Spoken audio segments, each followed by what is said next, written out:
Hey guys, आज चाहिँ म एउटा जग्गा एक्सप्लोर गर्न जाँदैछु। तपाईँहरू त गइसक्नुभएको होला, म चाहिँ भर्खर जाँदैछु। यो देखेर तपाईँहरूलाई याद भइसक्यो होला कि म कहाँ जाँदैछु भनेर, अनि यो देखेर त पक्कै भयो होला। यस, म चाहिँ नेपाल जाँदैछु। म चाहिँ नेपाल चाहिँ सानो 1 वर्षको हुँदा गएको अरे, त्यहाँदेखि चाहिँ अझै जाँदैछु।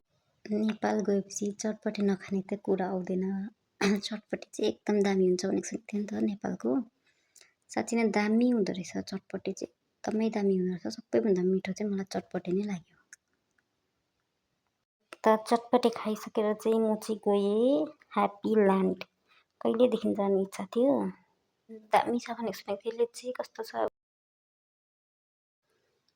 जाँदा चाहिँ मलाई एकदमै दामी लाग्दै थियो होइन गाइज। अन्त एकदमै पिसफुल टाइपको लाग्दै थियो।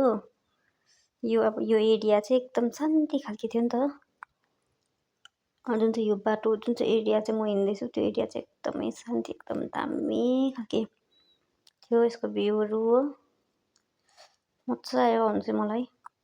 तर मेरोमा टाइम चाहिँ ज्यादा थिएन नि त गाइज, एकैछिनको लागि गएको भन्दा पनि हुन्छ। टिकट दुईवटा टिकट पाउँदो रहेछ नि त, पहिला फर्स्ट सजिलो टिकटमा। त्यो टिकटमा चाहिँ मलाई यस्तो डर लाग्छ नि, म अहिलेसम्म चढेको छैन, मैले चढ्ने आँट पनि आएन, चढिनँ पनि। भित्रमै बस्छु, चढ्दै चढ्दै तर यस्तो डर लाग्यो, यस्तो लाग्यो नि गाइज। मेरो हालत यस्तो खराब भएको थियो, यस्तो डरलाग्दो भएको थियो, माथिबाट तल झर्दा सासहरू यस्तो डरलाग्दो भएको थियो नि गाइज। म चाहिँ यस्तो डरलाग्दो डराएको थिएँ कि अब पुरा डर लागेको थियो मलाई। दिन पुरा डर लाग्छ नि त। अर्को चाहिँ यो फुलहरू यस्तो दामी थियो नि गाइज यहाँ। त अर्को चाहिँ थियो दामी, एकदमै दामी चाहिँ मलाई के लाग्यो भन्दाखेरि चाहिँ यो जुन चाहिँ वाटरफल्स छ, यस्तो दामी लागेको थियो नि गाइज। यो चाहिँ एकदमै दामी, धेरै राम्रो जस्तो थियो। तर के गर्नु, टाइम एकदमै कम्ती थियो मेरोमा, टाइमै थिएन ज्यादा।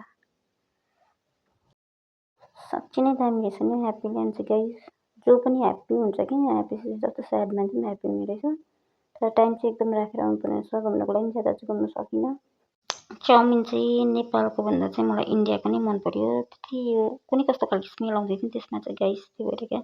अन्त यो मोमोज पनि यति टेस्टी थियो नि गाइस, पुरै मिठो थियो। चटपटीको बादमा यो मिठो लाग्यो। अनि मन्दिर त छ भनेर थाहा पाएपछि नजाने कुरा त आएन, जानु मन त परिहाल्यो। अब यो चाहिँ फर्किने बेलाको खाना हो। अब यो खाइसकेर चाहिँ इन्डिया आइपुग्ने बेलाको खाना हो यो चाहिँ गाइस। यहाँनिर चाहिँ नेपाल बेगेर इन्डिया फर्किने टाइम आयो मेरो।